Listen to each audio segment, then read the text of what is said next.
კიდევ ერთხელ მოგესალმებით, უყურებთ ახალბებს 4-ზე, მე ქეთი მამრიკიშვილი ვარ. 4 ოქტომბერს პრეზიდენტის სასახლეში შეჭრის საქმეზე დაკავებულ კიდევ 8 პირს საპროცესო შეთანხმება გაუფორმდება. დღევანდელ სასამართლო პროცესზე 8 ბრალდებულმა სრულად აღიარა წარდგენილი ბრალდება. მათ თავის ცნეს დამნაშავედ და უდაოდ მიიჩნიეს ბრალდების მხარის მიერ წარდგენილი მტკიცებულებები.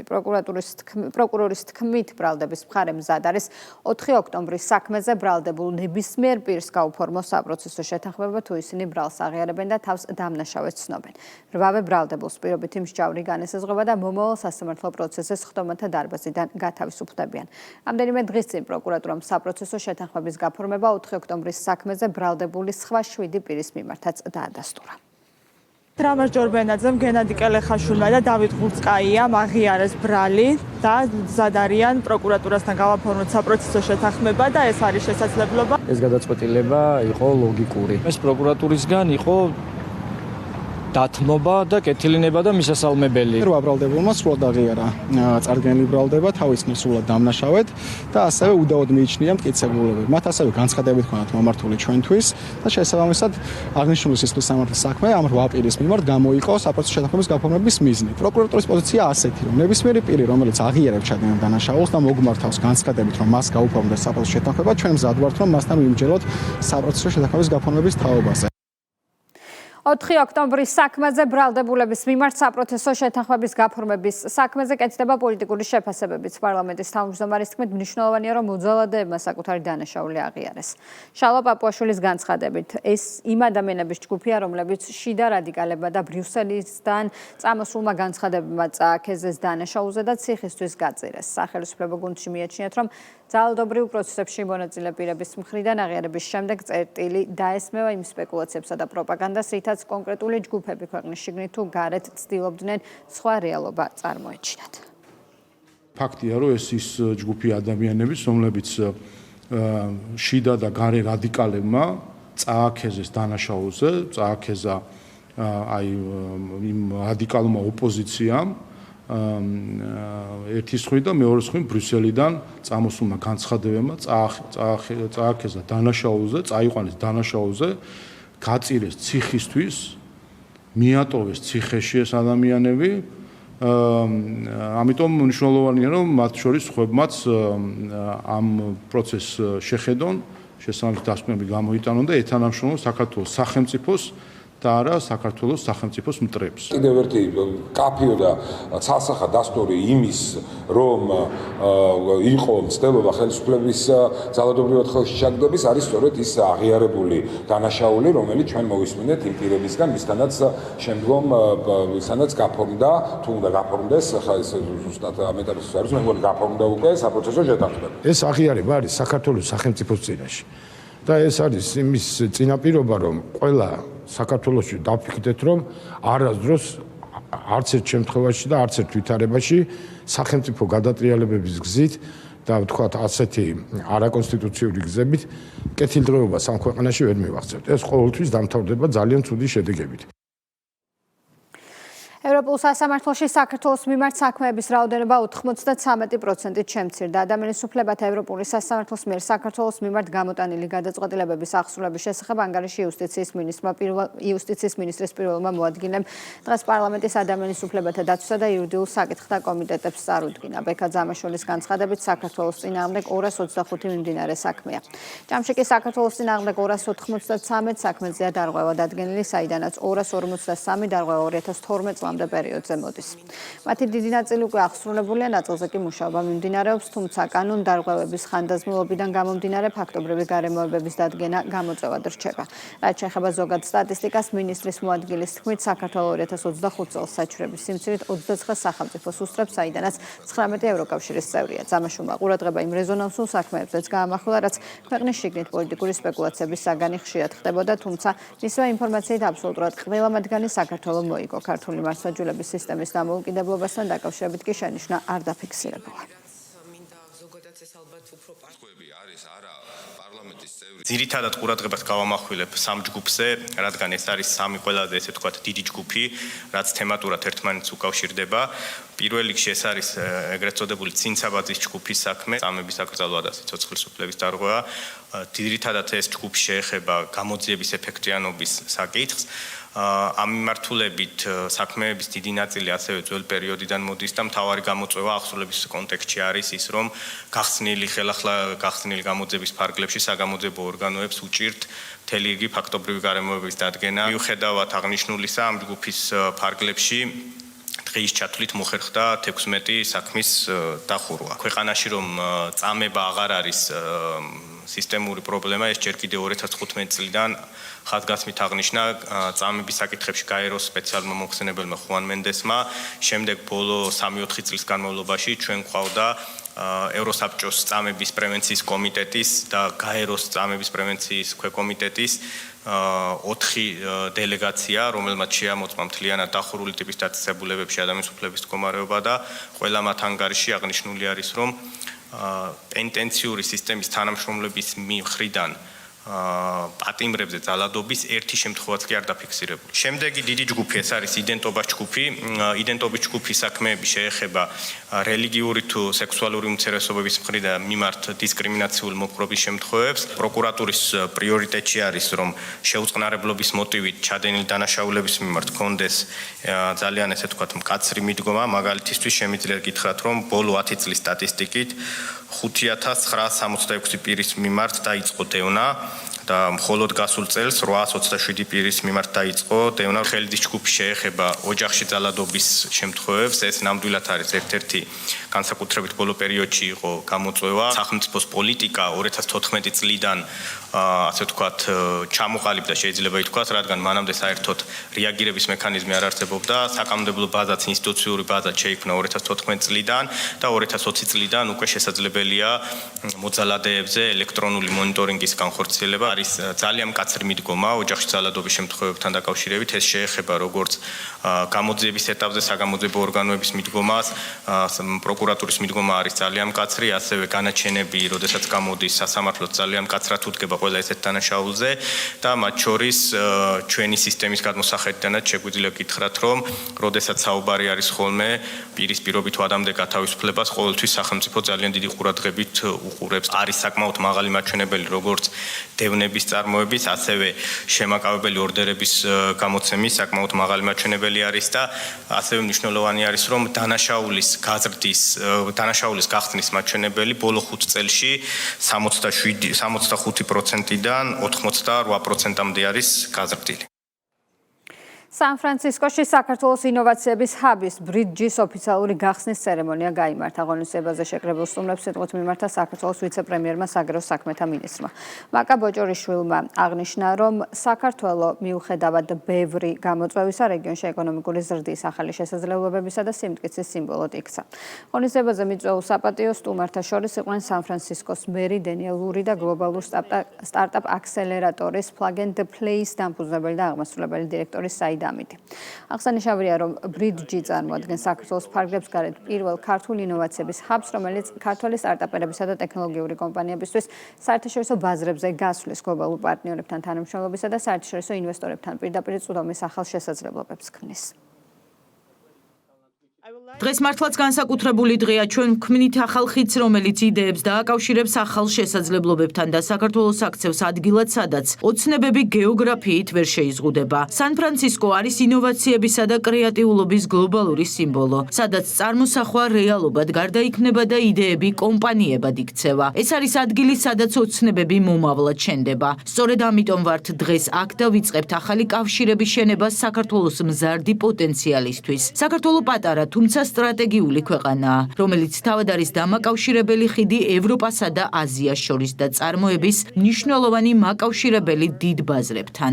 ჩვენთვის დიდი პატივია, რომ სან-ფრანცისკოში იმყოფებით ამ ოფიციალურ გახსნაზე. მადლობელი ვარ თქვენი ლიდერობისა და თქვენი ძალისხმევისთვის, რომელიც მიმართულია ქართველი ხალხისა და სან-ფრანცისკოს შორის კავშირების გაძლიერებისკენ. ეს ქალაქი იზიდავს ადამიანებს, რომლებსაც ჯერათ, რომ მომდევნო დიდი იდეა შეიძლება გამოჩნდეს ნებისმიერ ადგილას და ნებისმიერ დროს. ეს ჰაბიც ამ სულისკვეთების განსახიერებაა. ეს სივრცე შექმნის პირდაპირ კავშირს საქართველოს მზარდ სტარტაპთა ტექნოლოგიურ სექტორსა და სან-ფრანცისკოში მსოფლიოს წამყვან ინოვაციურ ეკოსისტემას შორის. ეს ჰაბი იქნება ადგილი, სადაც ინოვაციები საზღვრებს გადაკვეთს და პარტნიორობები გადაიქცევა გრძელვადიან თანამშრომლობად. საქართველოს სწრაფად ყალიბდება მეწარმეობის ცენტრად ევროპისა და აზიის გზაჯვარედინზე და ჩვენ ვიცით, რომ ეს ცენტრი დაეხმარება უფრო მეტ ადამიანს სან-ფრანცისკოში ამ ფაქტის გაცნობიერებაში.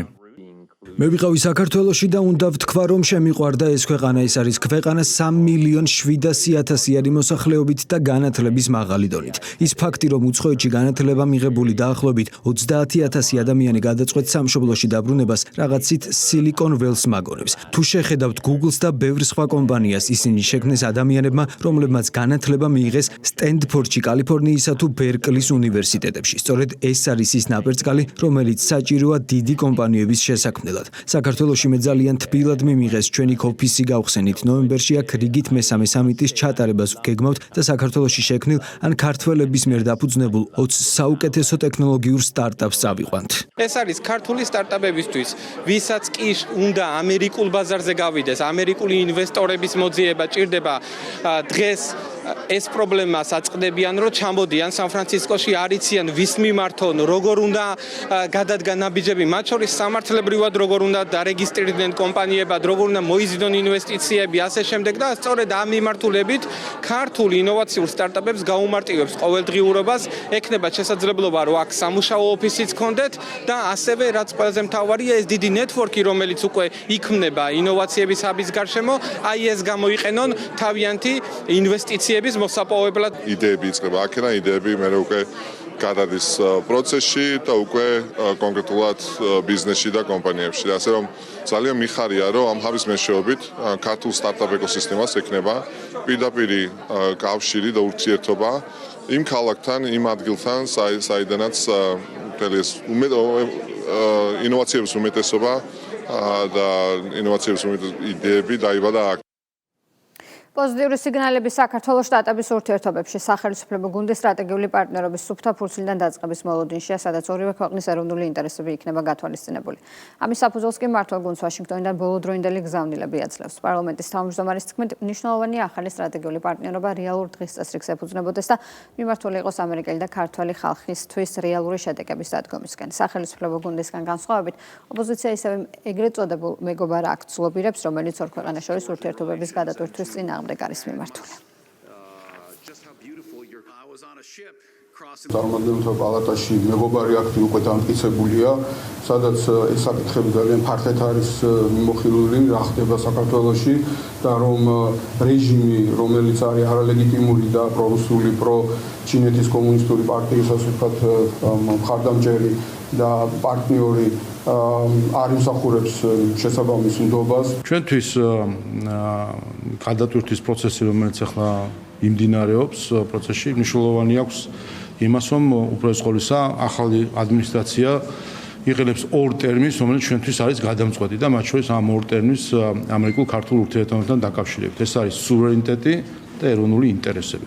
სწორედ ეს ორი პრინციპი იყო, რომელსაც უღულებელყოფდა ბაიდენის ადმინისტრაცია, სხვა ქვეყნების სუვერენიტეტს და სხვა ქვეყნების ეროვნული ინტერესებს. ასე რომ ჩვენთვის მთავარია ეს ძირეული ცვლილება ამერიკის საგარეო პოლიტიკაში, რომლის შედეგადაც ჩვენ იმედი გვაქვს, რომ შესაძლებელი გახდება ახალი სტრატეგიული პარტნიორობის ჩამოყალიბება. მნიშვნელოვანი არის, რომ ახალი სტრატეგიული პარტნიორობა რეალურ დღის წესრიგს და რეალურ შედეგებს დღის წესრიგს ეფუძნებოდეს და მიმართული იყოს ორივე ხალხის, ამერიკელი და ქართული ხალხის ხალხისთვის რეალური შედეგების დადგომისკენ. ასე რომ ამ ხრივ ვფიქრობ, რომ საერთო მიდგომა გვაქვს როგორც ჩვენ, ისე ამერიკის შეერთებული შტატების ადმინისტრაციას.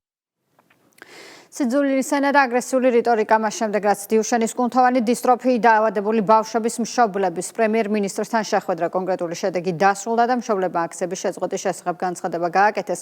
ისინი ოპოზიციის მხარდამჭერების მხრიდან თავდასხმის სამიზნეები გახდნენ. სოციალურ ქსელში წარმოებულ კამპანიაში მშობლებს კოლაბორაციონისტებს უწოდებენ და არ მალავენ, რომ მათი პროტესტის გაგრძელება სურდათ. ოპოზიციის მხარდამჭერების მხრიდან მშობლების მისამართი წარმოებული აგრესიული კამპანია არ უყურს სახელმწიფო გუნდს. პარლამენტის თავმჯდომარის თქმით, გარკვეული ჯგუფები დიუშენის სინდრომის მქონე ბავშვების საკითხსაც კი პოლიტიკური ინტერესების შესაბამისად იყენებდნენ. ამათი პროტესტის იმედი გქონდა, თუ თქვენი გამყიდველი დედა ვატირე.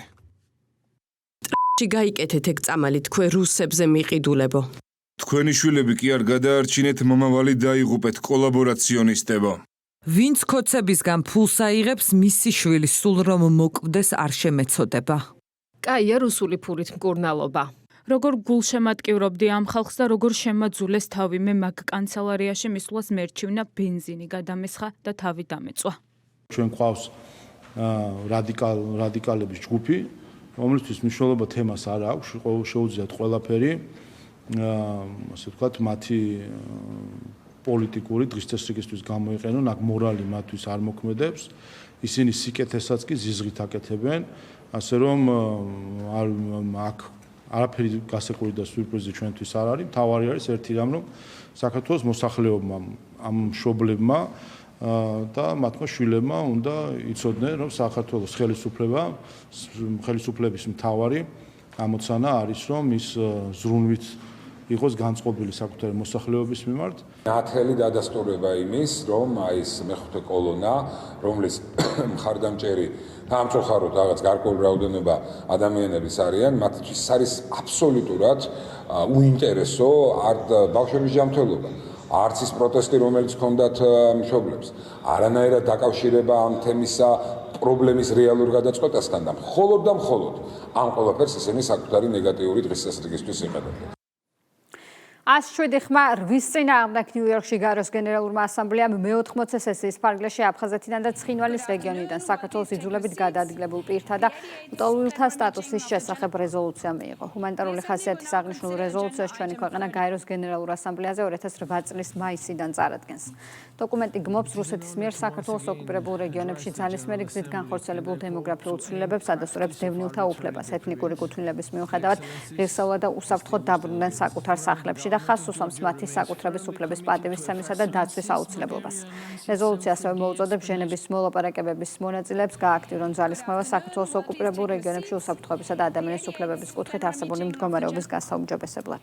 საქართველოს საგარეო საქმეთა მინისტრი მადლობას უხდის ყველა იმ სახელმწიფოს, რომელიც საქართველოს გვერდით დადგა და მხარი დაუჭირა დევნილთა უსაფრთხო ღირსეული და შეუფერხებელი დაბრუნების უფლებას.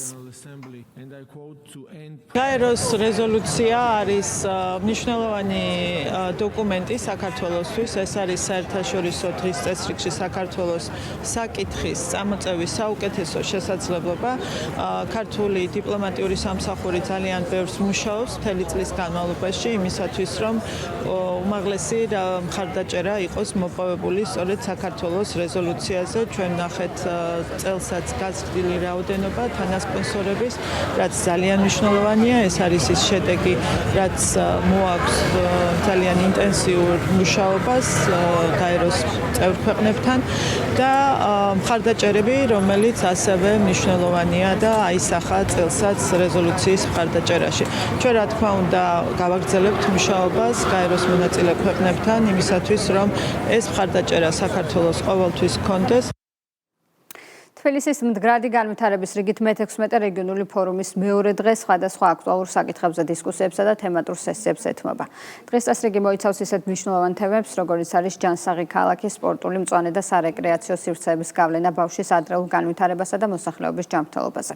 ასევე განიხილება ტურიზმის თანამედროვე ტენდენციები, დემოგრაფიული პროცესები, მიგრაციის საკითხები, მდგრადი ხელმისაწვდომობისა და სოციალური ინკლუზიური საცხოვრისის განვითარების მიმართულებები. ფორუმის სხვადასხვა სფეროს ექსპერტებს, მუნიციპალიტეტების წარმომადგენლებს, აკადემიური წრეების წევრებსა და საერთაშორისო პარტნიორებს აერთიანებს. თბილისის მდგრადი განვითარების ფორუმი წლების განმავლობაში მნიშვნელოვან პლატფორმად ჩამოყალიბდა, სადაც განიხილება ქვეყნისა და რეგიონის განვითარებისთვის მნიშვნელოვანი სოციალური, ეკონომიკური და გარემოს დაცვითი საკითხები. დღეს უკვე ჩვენი ფორუმის მეორე დღეა და გვექნება ისეთი პანელები, როგორიც არის დიდი ჰესების როლი ენერგოდამოუკიდებლობაში, მწვანე ენერგია, ასევე ტურიზმი, გვექნება მრავალპოლუსიანი დიპლომატია, გვექნება სუვერენიტეტის საკითხები, ასევე რეკრეაციული სივრცეების როლი ბავშვთა ნეიროფსიქოლოგიურ განვითარებაში, ჯანსაღი ქალაქი და სხვა ძალიან მნიშვნელოვანი საკითხები, რომელიც მნიშვნელოვანია თბილისისთვის, საქართველოსთვის და ჩვენი რეგიონისთვის. ზუსტად ის პანელი, მაგალითად, სადაც ჩვენ გამოდივართ, ეს არის იმ ბავშვთა ჯანმრთელობაში და ის როლი თუ რა როლი აქვს ბავშვთა ჯანმრთელობაში გამწვანებას, იმ მწვანე საფარს, იმ 700.000-მდე ნერგს, რომელიც დარგული არის და მოგეხსენებათ, ეს პროექტი მთლიანად სრულად არის განხორციელებული ფონდი ქართუს და ბიძინა ივანიშვილის ოჯახის მიერ დასრულების პროცესში ვართ და ეხლა ვართ იმ პროცესში, როდესაც გვინდა რომ თელ მოსახლეობას გავაცნოთ ის ძალიან დიდი სიკეთე, რომელიც გაკეთდა და რომელიც თქვენი სახლიდან დაახლოებით 10-15 წუთში სულ ყველას შეგიძლიათ გამოხვიდეთ ბილიკებზე, ნახოთ ეს 100.000-ობით დარგული მცენარეები და რაც ყველაზე მთავარი არის, ოჯახებით გამოვიდეთ, ბავშვები გამოვიყვანოთ, ის გარემო, რაც დღეს თბილისში არის, აი ამის ყველანაირად გაუმჯობესების მიზნით შეიქმნა ეს. მე წარმოვადგენ მსოფლიო ტურისტული ქალაქების ფედერაციას, რომლის სათავო ოფისი მდებარეობს პეკინში, ჩინეთში. თბილისი ჩვენი ორგანიზაციის ერთ-ერთი წევრი ქალაქია და მასთან ძალიან მჭიდრო კომუნიკაცია და თანამშრომლობა გვაქვს. ჩვენთვის ძალიან მნიშვნელოვანია ამ ღონისძიებაში მონაწილეობა, რათა კიდევ უფრო გავაძლიეროთ თანამშრომლობა თბილისთან. მშვიდობა ტურიზმისთვის უმნიშვნელოვანესია დღეს მსოფლიოში. ვხედავთ მიმდინარე კონფლიქტებს, რუსეთ-უკრაინის ომს, ახლო აღმოსავლეთში მიმდინარე ომს და ეს ყველაფერი ძალიან დიდ გავლენას ახდენს ტურიზმზე. ამიტომ მშვიდობა არა მხოლოდ ტურიზმისთვის, არამედ ეკონომიკისა და ზოგადად განვითარებისათვის აუცილებელია. მშვიდობის გარეშე ვერ იარსებებს ტურიზმი, ვერ იქნება ეკონომიკური პროგრესი. საქართველოში ჩამოსვლისთანავე შევამჩნია, რომ თბილისი, განსაკუთრებით თუ მას პეკინს შევადარებთ, შედარებით პატარა ქალაქია. მე პეკინიდან ვარ და თბილისი სრულიად განსხვავებულ გამოცდილებას სთავაზობს ჩინელ ტურისტებს. მშვიდობა ძალიან მნიშვნელოვანია ყველასთვის, განსაკუთრებით კი ტურიზმისთვის. ტურიზმი მხოლოდ მაშინ ვითარდება, როდესაც ქვეყანა სტაბილურ და მშვიდ გარემოს სთავაზობს ვიზიტორებს. მშვიდობის გარეშე ამ ყველაფრის მიღწევა შეუძლებელია. სამეგრელოს პოლიციამ მესტიის მუნიციპალიტეტში ჩატარებული ჩხრეკების შედეგად დამატებით კიდევ 47 ეგრეთ წოდებული მაინერი ამოიღო. გამოძიების ინფორმაციით აღნიშნული მოწყობილობების საშუალებით ადგილობრივები დიდი რაოდენობით ელექტროენერგიის უკანონო და მართლსაწინააღმდეგო მოხმარებით სისტემატურად ახდენდნენ ციფრული ვალუტის გენერირებას და არალეგალური შემოსავლების მიღებას.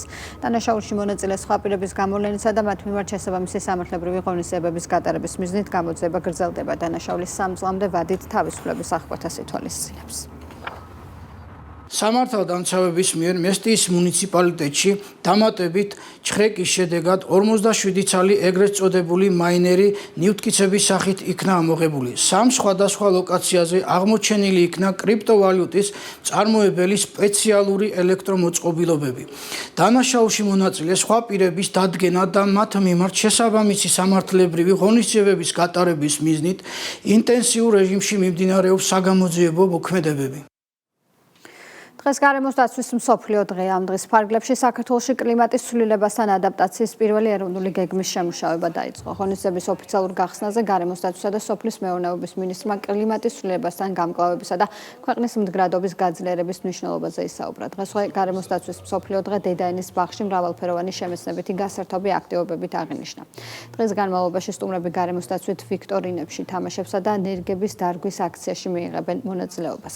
ღონისძიების ფარგლებში გარემოს დაცვის და სოფლის მეურნეობის მინისტრი ეკოსაგანმანათლებლო კონკურსის გამარჯვებულ მოსწავლეებსა და პროექტ განათლება მწვანე მომავლისთვის ფარგლებში გამოვლენილ საუკეთესო პედაგოგებს დააჯილდოებს. მნიშვნელოვანი დღეა, როცა მთელი მსოფლიო აღნიშნავს შესაბამისად საქართველოშიც ეს მრავალი ღონისძიებებით აღინიშნება, რაც შეეხება კლიმატის ცვლილებების ეროვნული გეგმა, ეს არის ერთ-ერთი მნიშვნელოვანი დოკუმენტი, რომელიც ქვეყანამ უნდა შეიმუშაოს, რომელიც ანონსის დაანონსებას და სამუშაო პროცესი ფაქტობრივად დღეს დაიწყო. მოგეხსენებათ, რომ ამასთან დაკავშირებით მნიშვნელოვანია და ყველა უწყების ჩართულობა სექტორალურად მოიცავს დეტალურ ინფორმაციას თუ როგორ უნდა განხორციელდეს სამომავლო თქმედებები სოფლის მეურნეობის მსხვილი ინფრასტრუქტურული პროექტების დაგეგმვის, სატყეო მეურნეობების და სხვადასხვა მიმართულებით იმისთვის, რომ შევძლოთ ადაპტაცია იმ კლიმატურ ცვლილებებთან, რაც დღესდღეობით უკვე თვალსაჩინოა. აფხაზეთის ავტონომიური რესპუბლიკის მთავრობის თავმჯდომარე გიორგი ჯინჭარაძე თბილისის საკრებულოს მაჟორიტარ დეპუტატ ვაჟა კოკაიასთან ერთად სამგორის რაიონში მცხოვრებ აფხაზეთიდან იზოლებით გადაადგილებულ მოსახლეობას შეხვდა. მთავრობის თავმჯდომარემ კუპრაძის ქუჩაზე მდებარე დევნილთა კომპაქტურ ჩასახლებაში განხორციელებული ინფრასტრუქტურული სამუშაოები დაათვალიერა და მოსახლეობასთან სამომავლო გეგმებზე ისაუბრა. აღნიშნულ ჩასახლებაში აფხაზეთის მთავრობის მიერ 2025-26 წლებში სხვადასხვა სამუშაოები განხორციელდა. ჩატარდა კორპუსის გაზაფიცრება, ლიფტების განახლება და მოპირკეთი და ფასადები. ამ ეტაპზე მიმდინარეობს სახურავების სარეაბილიტაციო სამუშაოები. სამგორის რაიონში ჩვენ დევნილ კომპაქტურ ჩასახლებაში გვქონდა შეხვედრა, სადაც მოსახლეობასთან ერთად განვიხილეთ სხვადასხვა ინფრასტრუქტურული გამოწვევები, შესრულებული სამუშაოები, რაც ჩვენ უკვე განვახორციელეთ და რა თქმა უნდა ჩვენთვის უმნიშვნელოვანესია უწყვეტი კომუნიკაცია, მუდმივი კომუნიკაცია მათთან ყველა ფორმატში და შემდეგ უკვე არსებული გამოწვევებზე სწრაფი რეაგირების მოხდენა. ვფიქრობ, რომ მსგავსი შეხვედრები ძალიან მნიშვნელოვანია მოსახლეობასთან, რადგან მათგან ვიგებთ უშუალოდ მათი საჭიროებების შესახებ. ყველა დევნილთა კომპაქტურ ჩასახლებაში მივალთ, შევხვდებით მოსახლეობას და გავიგებთ იმ საჭიროებებს, რა საჭიროებებიც აწუხებს მოსახლეობას. ძალიან ბევრი რამე დახმარება მიმეღია. ძალიან კმაყოფილი ვარ. რა ვიცი, მადლობის მეტი რამე თქმის, რაზედაც შევაწუხეთ, ყველაფერი გაკეთებული გვაქვს და კიდევ აი სულ გვერდში გვიდგანან, სულ. არასოდეს არ მახსოვს, რომ რამე პრობლემები რამე გვეთქვას და ამათ გულთან არ მიეტანოს. კადეტთა სამხედრო ლიცეუმში კადეტთა მე-15 გამოშვების აზემო ღონისძიება გაიმართა. კურსს დამთავრებულებს შესაბამისი სამკედლე ნიშნები და სერტიფიკატები გადაეცათ. ღონისძიება სამხედროების დაჯილდოებით დასრულდა. საზეიმო ცერემონიალს თავდაცვის ძალების ხელმძღვანელი პირები და კურსს დამთავრებულთა ოჯახის წევრები დაესწრნენ. კურსს დამთავრებულთა შორის 5 ოქროსა და 4 ვერცხლის მედლის კანდიდატია. მათი ნაწილი სწავლას ეროვნული თავდაცვის აკადემიაში განაგრძობს. ლიცეუმში სწავლის პერიოდში ისინი წარმატებით მონაწილეობდნენ ეროვნულ ოლიმპიადებში, სასწავლო შემოქმედებით კონფერენციებსა და სხვადასხვა შეჯიბრში. ყველაზე გვიხარია, რომ ამ 3 წლის განმავლობაში შევიძინეთ ისეთი უნარჩვევები, რომლებიც კონკურენტულ არიანს გაგვთვის როგორც სამხედრო, ასევე სამოქალაქო სფეროში. ძალიან ამაყი ვარ იმით, რომ ამ 3 წლის განმავლობაში ხვდა პატივი წილად მეტარებინა სამხედრო ფორმა და ყოფილიყავი კადეტი. ისინი არიან საუკეთესო მომავალი თაობა ჩვენი ქვეყნის, რადგან 3 წლის განმავლობაში კადეტთა სამხედრო ლიცეუმში როგორც სამხედრო ტაქტიკური თვალსაზრისით, ასევე სასკოლო თეორიული თვალსაზრისით მიიღეს საკმაოდ მაღალი განათლება. აჭარის მუნიციპალიტეტებში მზარეულების გადამზადება გრძელდება. ქედისა და შუახევის შემდეგ ტრენინგები უკვე ქობულეთში კვების ობიექტების მზარეულებს ჩაუტარდათ. მზარეულების ტრენინგებს აჭარის ტურიზმის დეპარტამენტი რეგიონის ყველა მუნიციპალიტეტში ატარებს. მიზანი მთიან აჭარაში კვებითი მომსახურების ხარისხის ამაღლება, სხვადასხვა პროდუქტების უკეთ დამუშავება და კერძების მომზადების ტექნოლოგიების გაუმჯობესება. ტრენინგები 11 მაისს დაიწყო და ივნისის ბოლოს ხულოსა და ხელვაჩაურის ტრენინგებით დასრულდება. მზარეულების საგაზაფხულო ტრენინგებისას რეგიონში ჯამში 70-მდე მზარეული გადამზადდება. ჩვენ ვცდილობთ, რომ ცხელი ზაფხულის სეზონის დაწყების წინ ტურისტული სექტორი, განსაკუთრებით კი მზარეულების მიმართულება იყოს მზად, ახალი გამოწვევებისთვის, მათ შეითვისონ ახალი უნარები, ახალი ტექნიკები და ამრიგად დახვეწონ თავიანთი სამზარეულო. ეს ყოველო ინფორმაცია 4-ზე მე ამით გამშვიდობებით დაელოდეთ ჩვენს დღის თავის სახლების შესახებ ანაშორდებ რომ ცლად მოგიყვება წინ პოლიტიკური პოსტი გელოდებათ ასე რომ არ გადართოთ.